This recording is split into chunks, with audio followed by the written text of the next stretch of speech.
koobka kubadda cagta ee sanadlaha ee lagu qabto dalkan Britain loona qabto qaaradda Afrika ayaa sanad walba waxa uu ka dhacaa magaalada London. Haddaba sanadkii hore ayaa ahayd goortii ay ku biireen dhalinyaro ku ciyaaraysay magaca Jamhuuriyadda Somaliland koobkaasi asaga iyagoo ay halkaasina ku kasbadeen ama loo aqoonsaday inay ahaayeen dhalinyaradii ugu ciyaarta iyo akhlaaqda wacnayd waqtigaasi asaga ahayd waa sanadkii hore. haddaba koobkii ayaa maanta waxa uu ka bilaabmay magaalada London iyadoo oo ay dhalinyarada magaca Jamhuuriyadda Somaliland ku ciyaaraysa iyo dhalinyaro ku ciyaaraysa magaca South Africa ay halkaasi isku haleeleen iyadoo ay guushuna ku raacday dhalinyarada magaca Jamhuuriyadda Somaliland ku ciyaaraysa iyagoo oo ku badiyay 3 gool iyo ibir.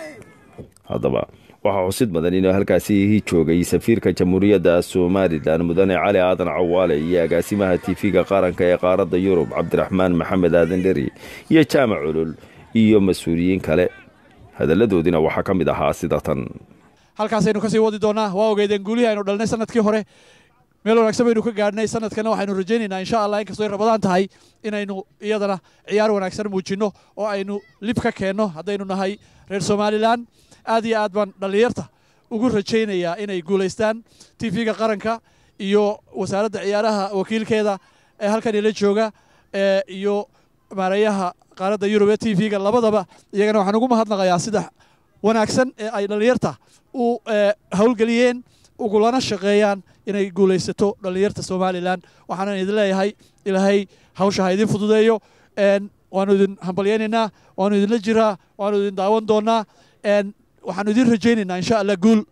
runta waxay ciyaar adag oo ciyaartii ugu horeysay ah Somaliland runta waxay ku badisay 3-0 3 ever bay ku badisay.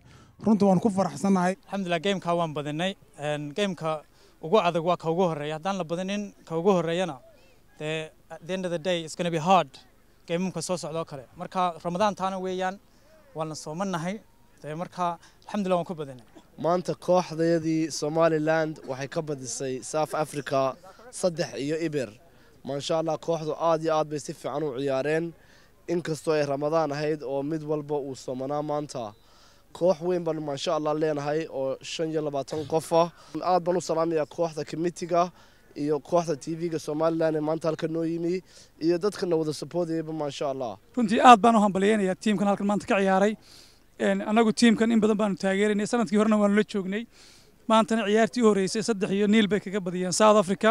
waan hambalyeynayaa teamka iyo maamulkiisa iyo kabtanka iyo jaamac iyo dhamaantood waan hambalyeynayaa. waxaan kaloo hambalyeynayaa Ismaan oo isna ilaa maanta loo joogo duubayay dhamaantiinba waxaan leeyahay geemam kalena runtii waxaan rajaynayaa in haddii Ilaahay ka dhigo sidaas oo kale aynu ku badino. inamadana way soomanaayeen nimankay la ciyaariyeen may soomanayn haddana 3 bay kaga badiyeen. waxaan rajaynayaa inay sidaa ku wadaan haddii Ilaahay ka dhigo ilaahayna waa garab gelaya insha Allah waaynu badanna Somaliland waa guuleysanaysaa insha Allah.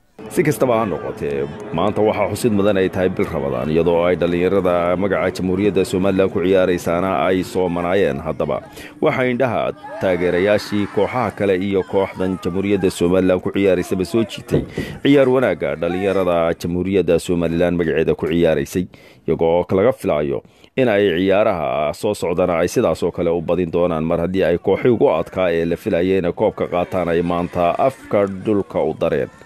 Aynaawi Cismaan Ducaale TV-ga qaranka Jamhuuriyadda Somaliland London.